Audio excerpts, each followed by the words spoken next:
when you look at all the adults in the United States, you have what's known as a bell curve. And everybody remembers bell curves from economics and from mathematics. So when we talk about the extreme left and the extreme right, and you look at a bell curve, you're literally talking about the shallow ends of the bell curve. Yes. So that means the shallow ends of the bell curve on both sides are making the majority of the content, the noise, the criticism that we hear. Well, what about everybody in the fat part of the bell curve? That's what I call the silent masses, right? The silent middle part of the bell curve. Those people don't necessarily agree with the crazy left or the crazy right, but they listen because that's what's out there. And they are always kind of difficult to pin down because they have some beliefs that lean left and some beliefs that lean right. So it's really important to understand that when you ask your question to me, what about the people who want this perfect utopian, whatever, that is a small population that really has surrounded themselves with only one source of information that's feeding this garbage to them, that somehow the world and human beings are good. Human beings are not good. Human beings aren't kind. They're not generous. Can people be kind and can people be generous? Absolutely. Especially when they have an excess of resources, right? There's a reason why the Middle East, like Bedouins in the Middle East, there's a reason why they fought their entire history while people in the Amazon learned to live at peace. Because one had naturally more resources.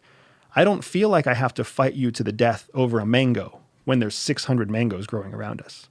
But when you're in the middle of the desert and there's like one date tree and that one date tree produces 50 dates, we might have to fight to the death to make sure that I have dates to feed my family for the next month and you don't. Guys, if you're enjoying this clip, make sure you check out my main channel, Julian Dorey, as well. The link is in the description below. That's where I post the full podcast episodes, including the one that you're watching a clip of right now. So I hope to see you over there, and please smash that subscribe button when you head there.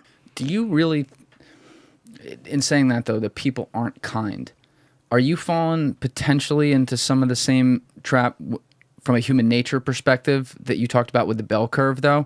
Because my thought immediately goes towards, well, just like you said, these annoying people on the ends of the bell curve make up 95% of the noise.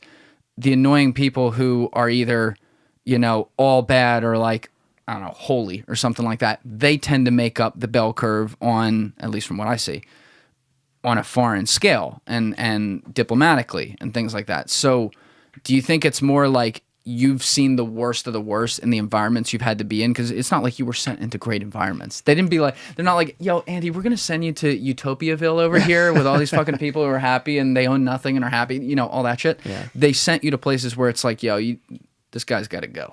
I think more than that, what it was is my experience with people around the world in different conditions like you're describing has shown me that we're not as different as we try to think we are.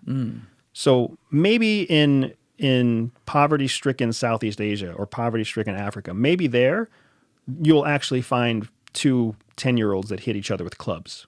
That might actually happen because they're fighting over whatever, right? You wouldn't find that in most civilized parts of the United States. But that doesn't necessarily mean that violent thoughts don't go through their heads. Right? So when I say that people aren't kind, what I mean is people aren't kind. Like what happens is that when we have an opportunity to show kindness or selfishness to somebody else, usually the first thought that goes through our head is a thought of self-preservation, a thought of survival. What do I need? If what I need is met and I have excess, then I'll share it with you. If I have excess time, then I might say something kind. If I don't have time and you need kindness, I might just walk right past you. Because I'm not gonna spend what time I don't have trying to comfort you or say something nice to you. Are you commingling urge with action now? That's what it sounds like to me. It sounds like you're referring to the natural, just like you said, we have 70,000 negative thoughts out of 120 a day, which actually I thought that was low. I would have said it was 80 or 90 because humans are wired to run away from the fucking bear chasing them towards their cave, right? That's not a positive thought. We're wired towards survival, fighting off death. That's like the meaning of life, which is a very bizarre thing to think about. But like when you're talking about they're not kind, you are referring to those initial impulses, not necessarily what they end up doing. Correct.